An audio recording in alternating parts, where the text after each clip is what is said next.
December owners association ఈరోజు 3వ తారీఖు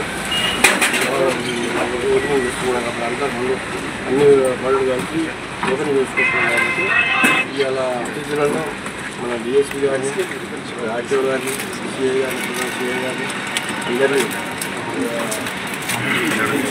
మనం ఓపెనింగ్ చేసుకొని మంచిగా ముందుకు బాగాలని కూర్చోండి. ముందు సైతానికి వెళ్ళాలని అభివృద్ధి చాలా మంచిగా పడుతున్నాం. అదేవిధంగా ప్రతిసారి కూడా డ్రైవర్లకు ఒకటే విన్నపం చేస్తుంది, మీరు రోడ్డు మీద పోయేటప్పుడు ఏదైనా జరిగినప్పుడు మారిపోవడం అక్కడ చేయకుండా అక్కడ ఆగి లేదా సంబంధిత పోలీసులకు సమాచారం చేయండి. మొన్న లాస్ట్ టైం వాళ్ళకు సిపిఎస్ గురించి కొత్తగా చెప్పారు. ఆ సమాచారం కూడా మీకు కూడా ఒకసారి మంచి మీటింగ్ పెట్టి మీకు అందరికీ చెప్తాం. ఎవరైనా సరే రోడ్డు కార్మికుల గొడవలైన ఇమీడియట్లీ ఆ సమస్యను సామరస్యంగా పరిష్కరించుకోండి. మీకు మీరు కొట్లాడుకొని అడ్డా పెట్టుకొని దాన్ని ఇష్టమైన తీసుకోవాలి. పోలీసు నుంచి లేకుండా పెద్ద మనుషులు ఏదైనా సరే మంచిగా కలిసిమెలిసి ముందుకెళ్ళాలని మనస్ఫూర్తిగా కోరుకుంటున్నాం. కొన్ని మీకు చెప్పే నియమాలు లేదంటే మనకు ట్రాఫిక్ రూల్స్ కావచ్చు, లేకపోతే ఎండి యాక్ట్ కావచ్చు, మీకు ఆల్మోస్ట్ తెలుసు. కానీ మళ్ళీ మళ్ళీ గుర్తు చేయాల్సి వస్తుంది. మీరు ఎట్లా నాకు తెలుసు డిఎస్ఎంలో ఓవర్లోడ్ అనేది కొద్దిగా తక్కువ వెహికల్స్ ఓవర్లోడ్ వెళ్తూ ఉంటాయి. మెయిన్ డాక్యుమెంటేషన్లో మీరు పర్ఫెక్ట్ ఉండాలి.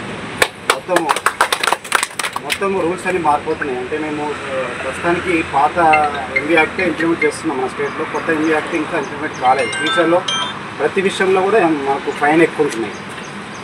ఆ ఫైన్లు అనేది ఫైన్లు మేము భరిస్తామని అనుకోకుండా ఫైన్లు పడకుండా చూసుకోవాలి. మేము ఎస్పెషల్లీ మనతో కూడా ట్రాఫిక్ రూల్స్ రేపు నాడు ట్రాఫిక్ సిగ్నల్స్ వస్తాయి.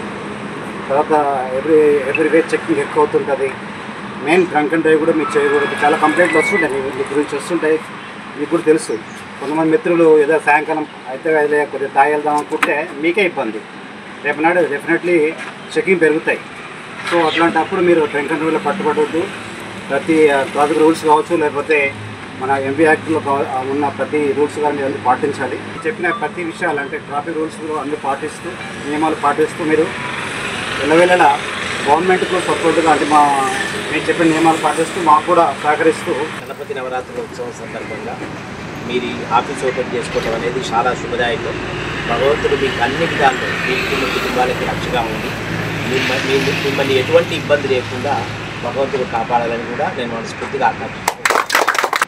ఇప్పుడు మీరు ఇంట్లో నుంచి బయలుదేరి కలకటాను, చెన్నైయో, గుజరాతో, ముంబైయో బండి తీసుకున్నట్టు మీ అందరూ ఒకటి మనసులో పెట్టుకోవాల్సిన విషయం, మళ్ళీ మీరు ఇంటికి వచ్చేవాళ్ళు మీ ఇంటి దగ్గర మీ కుటుంబ సభ్యులు, పిల్లలు, స్కూల్కి వెళ్ళే పిల్లలు ఉండొచ్చు, కాలేజీకి వెళ్ళే పిల్లలు అయ్యవచ్చు, లేదు పెళ్ళైనటువంటి పిల్లలు అయ్యవచ్చు, భార్య, వీళ్ళందరూ కూడా చాలా యాంగ్జైటీగా ఒక ఇన్సెక్యూరిటీతో మీ గురించి ఎదురు చూడటం జరుగుతాయి.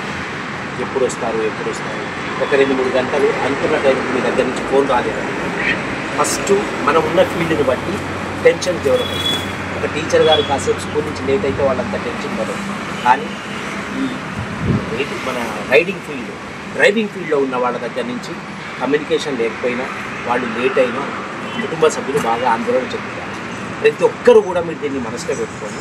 ఎంత క్షేమంగా అయితే ఇంటి దగ్గర నుంచి బయలుదేరాలి, అదే క్షేమంతో మళ్ళీ మీరు రిటర్న్ రావడానికి పూర్తిగా మీరు ప్రయత్నం చేయాలి. లేట్ అంటారా, నా పర్సనల్ ఎక్స్పీరియన్సు 60 కిలోమీటర్లు 80 కిలోమీటర్ల స్పీడ్తో పోయిన దానికి, బాగా తొందరపడి ప్రమాదాన్ని కొర తెచ్చుకునేటట్టు 100 కిలోమీటర్ల స్పీడ్తో పోయిన దానికి ఫైనల్గా మనం ఇంటికి వచ్చే వరకు అర్ధగంట తేడా వస్తే ఎక్కువ వస్తుంది. అంతకంటే ఏం తేడా రాదు. అంతకంటే మనం ఉద్ధరించాల్సింది కూడా ఏం లేదు. 2, మీరు చాలామంది వృత్తిలో భాగంగా వేరే స్టేట్స్కి వెళ్తుంటారు. బీహార్ వెళ్తారు, మన వెస్ట్ బెంగాల్ వెళ్తారు, తమిళనాడు వెళ్తారు. మీరు గుర్తుపెట్టుకోండి, అక్కడ ఆ ఏరియాలో మీ బండికి ఏదైనా యాక్సిడెంట్ అయినా, మీ బండి యాక్సిడెంట్ వల్ల ఎవరికైనా ఏమన్నా జరిగినా ఎంత మిజరబుల్గా ఉంటుందంటే మీ కండిషన్. ఇక్కడి నుంచి ఓనర్ రావడానికి లేట్ అవుతుంది. తర్వాత బండికి రోడ్ బ్రేక్ అయితే, రోడ్ ఆఫ్ అయితే అది తీయటానికి అక్కడ మీకు ఎటువంటి సోర్స్ దొరకదు. తెలిసిన మనిషి ఎవరు ఉండరు.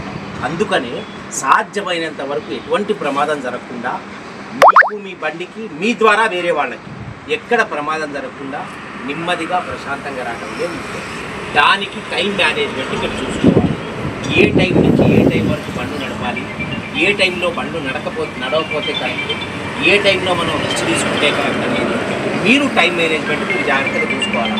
ప్రతి క్షణం మీకు ఇది ఎవ్వరు చెప్పరు. అదేవిధంగా అందరూ చెప్పేదే మళ్ళొక్కసారి చెప్పాల్సి వస్తున్నది, మద్యం తాగి వాహనాలు నడిపేటటువంటి అలవాటుని పూర్తి స్థాయిలో మీరు వదిలిపెట్టుకోండి. ఎవరికన్నా వ్యక్తిగతంగా ఏదైనా అలవాటు ఉంటే అది మీ ఇంటికి వచ్చిన తర్వాత హాఫ్ రోడ్ మీరు ఉన్నప్పుడు మాత్రమే. కానీ ఈ 2 days 3 days మీరు బండి తీసుకొని బయటికి వెళ్ళినప్పుడు అప్పుడు కూడా మీ రొటీన్ జీవితం మీకు కావాలనుకుంటే తర్వాత మనం చాలా తీవ్రంగా నష్టపోవాల్సి వస్తుంది. కాబట్టి మీ అందరూ కూడా పూర్తి స్థాయిలో జాగ్రత్తలు పాటిస్తూ మీ క్షేమం, మీ కుటుంబ క్షేమం, మీ రోడ్డు మీద నడిచే వాళ్ళ ఇతర క్షేమం కూడా. నేను ఒక చిన్న ఎగ్జాంపుల్ చెప్తా. సైక్లిస్టులు ఉంటారు, సైకిల్ మీద తీసుకెళ్ళేవాళ్ళు. ఆ సైకిల్ మీద వెళ్ళే వాళ్ళకి ఈ రోజుల్లో సైకిల్ నడుపుతున్నారంటే కొంచెం పాతకాలం మనుషులు వాళ్ళు యూటర్న్ తీసుకునేటప్పుడు ఏం చూసుకోరు, సడన్గా యూటర్న్ తీసేస్తారు.